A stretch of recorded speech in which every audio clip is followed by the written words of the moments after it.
Prestou 10 bilhões à GM. Quando ele fala assim, emprestou, aquilo foi um empréstimo ou foi ele tomou umas ações da empresa? O que seria aquilo? Era tanto dinheiro, rapaz, que a gente via. Não sei quanto a Crase, não sei quanto a Ford, senão quebrava, desemprego, papapá. Eu não entendia como é que acontecia aquilo. A avaliação, Alex, telespectador, que é a autoridade monetária que o governo tem que fazer diante de determinadas situações é o impacto social em não ajudar aquele segmento. Impacto social. Às vezes as pessoas dizem, por que é que o governo está ajudando de modo especial a indústria automobilística, segmento, né? ou a construção civil, ou o segmento A, ou a agroindústria? É porque, ou os bancos, é porque esses segmentos, eles podem ser grandes empregadores, intensivos de mão de obra, como é o caso da construção civil. Construção civil até o que eu acho certinho, você falou. Agora, o banco eu fico meio... Bancos é realmente muito complicado. A quebra de um banco, ela desestabiliza o sistema. Um dos marcos dessa crise foi a quebra de um banco chamado Lehman Brothers, que era um banco muito conceituado nos Estados Unidos e quebrou, foi um dos pilares da confiança nos bancos americanos que ruiu. Junto com ele, ruíram vários outros depois. Agora eu li no jornal, Reinaldo, que esse banco fez sérias críticas à economia brasileira, dizendo para os investidores lá nos Estados Unidos tivessem uma certa preocupação com a economia brasileira, como o governo estava gerando, e ele já estava quebrado. É verdade. Estão inclusive sob júdice hoje, quando eu falo sob júdice, as autoridades monetárias estão de olho, nessas famosas agências de análise de risco, a Standard & Poor's e outras, que fazem a classificação dos países. O Brasil hoje tem uma posição muito privilegiada, que ele tem um tal de um grau de investimento, né? É um investment grade. O que quer dizer isso? Quer dizer que é um país de instituições sólidas, no qual o investidor pode efetivamente aplicar. Ontem o jornal divulgou uma pesquisa interessantíssima. Tem um conjunto de países chamado BRIC, Brasil, Rússia, Índia e China, que surgem nessa crise, são os emergentes dessa crise, como as grandes alternativas de investimento para o mundo. E o Brasil, foi feita uma pesquisa entre vários investidores e 45% deles disseram ao pesquisador que o país no qual eles investiriam agora, neste momento, mesmo com toda a crise, seria o Brasil. Coisa boa. Contra 18 da Índia, salvo engano, 12 da Rússia e etc. Nós estamos numa posição realmente muito privilegiada. Mas, Alex, voltando à ajuda, no meu ponto de vista, no meu modesto ponto de vista, é importante que o governo socorra esses segmentos nesse momento. Eu não defendo, meu caro telespectador, que se dê dinheiro a ninguém. Não se trata disso. Se trata de fazer operações consistentes, como, por exemplo, esse programa ao qual você se referiu na abertura dessa nossa entrevista, o programa Minha Casa, Minha Vida, que é uma ajuda fabulosa que o governo está dando ao segmento da construção civil, mas ele está dando também e principalmente à sociedade brasileira, que graça hoje no do emprego e da segurança familiar para ter sua casa própria. Isso, a dignidade que dá uma casa própria. Nós hoje, o déficit habitacional brasileiro, ele oscila, dependendo da fórmula de cálculo, ele oscila entre 7 e 8 milhões de unidades. É muita coisa. Né? A Paraíba, que é um dos menores estados da federação, precisa de 170 mil unidades. Pelo amor de Deus. O Nordeste como para nós aqui. O Nordeste como um todo precisa de 2 milhões e 500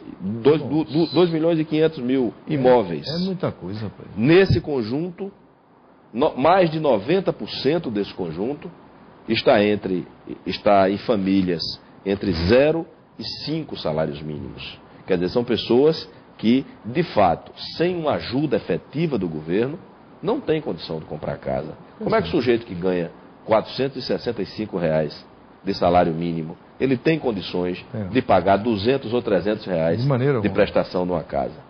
Não é? Verdade. Aí é justamente onde entra onde entram as grandes novidades desse programa. Pois é, mas esse aí eu queria chegar lá, mas eu queria saber de você. Quer falar da crise ainda? Hã? Quer falar da crise ainda? Não, da crise não, olha bem. Você falou, graças a Deus, deixou a todos nós mais tranquilos, né?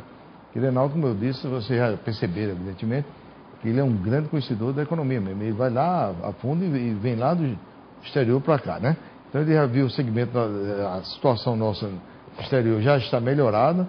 No Brasil, agora disse que houve diversos adiamentos de projetos para lançamento em São Paulo. Isso há uns 2 meses atrás. Já melhorou isso lá em São Paulo, então? Não, quer dizer, depende do segmento. Da construção civil. Né? Eu digo depende do segmento, da renda das famílias. Sim, também do tipo do imóvel que a construtora... Isso. Nós tivemos... o que é que a crise gerou, basicamente? Ela gerou 2 coisas aqui no Brasil. Ela gerou uma queda no nível de confiança do trabalhador em relação à assunção de compromissos de longo prazo, como é o caso no financiamento imobiliário. Certo. Ele passou a ficar com medo, né? É crise de manhã, crise meio-dia, crise de noite, né? É o jornal, é a TV, é o rádio falando em crise. E isso gera no comprador temor, né? uma perda de ânimo, né? O sujeito protela, ele tende a protelar uma compra como uma compra imobiliária que não dá para você conciliar. Você comprou uma camisa, dá para você conciliar. Né? Uma dívida de R$50, de R$100. Mas um imóvel é complicado. E é uma relação de longo prazo. Então, a crise gerou isso. E a crise gerou o recuo do crédito. Os bancos que vinham, da última vez que nós conversamos aqui neste seu programa, eu dizia que a estabilidade econômica, as condições macroeconômicas do país e a excelência do nosso segmento trouxeram os bancos de volta para financiar a produção. Exatamente. Eu não sei se você lembra. A gente estava comemorando o retorno dos bancos ao cenário. É verdade. Porque o melhor dos mundos, meu caro telespectador, para que você entenda do que é que a gente está falando, o melhor dos mundos é o construtor construir e o banco financiar a construção e depois financiar a sua casa. Isso. Porque é assim que funciona no mundo inteiro.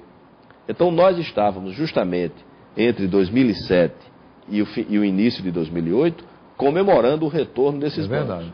Com a crise, os bancos em geral, isso não é um comportamento de hoje, nem é um comportamento exclusivo. E foi logo depois que aconteceu isso. Você comemorou um mês ou 2, aí os bancos retraíram. Foi, porque até... Por que foi aquela retração tão violenta, rapaz? Porque de crédito? Os economistas chamam de preferência pela liquidez. A matéria-prima do banco é dinheiro. É verdade. Quando ele vê o mercado, o cenário, o horizonte turvo ou turbulento, ele junta o rebanho dele dentro dos caixas. Ele prefere ficar com o dinheiro no caixa. Já pensou, do que fora, emprestado. Para quê? Para fazer face aos eventuais saques que as pessoas vão fazer. Né? Porque em épocas de crise, tradicionalmente, as pessoas preferem ficar com dinheiro. Então os bancos optam pela liquidez. Eles se entesouram. Né? Mas o governo, houve realmente esse recuo do crédito. Isso gerou alguns problemas nos segmentos, alguns segmentos de construtoras em São Paulo, no Rio. Aqui a gente tem menor dependência de bancos. A gente trabalha muito com autofinanciamento. Então a gente sentiu menos isso aqui. A gente aprendeu a fazer isso aqui, né? Aprendeu e aprendemos. Na mar mesmo, né? Graças a Deus aprendemos muito bem. Nós damos show para o Brasil. Know-how. Nós damos show para o Brasil inteiro. Então praças em que havia uma dependência de crédito muito grande, elas sofreram bastante, como é o caso do Sul e do Sudeste. Mas o governo tomou medidas importantíssimas. Como eu disse a você, o grande diferencial dessa crise foi a rapidez, a agilidade, a proatividade do governo. O que é que ele fez? No primeiro momento, ele reduziu uma coisa chamada recolhimento compulsório, que é aquele dinheiro que o Banco Central recolhe dos caixas do banco, dos bancos, para que a moeda tenha um efeito multiplicador menor. Tudo isso com medo da inflação, né? Porque quando a moeda ela gira muito solta, ela é capaz de criar inflação. Então o Banco Central, ele faz um tal de um recolhimento compulsório.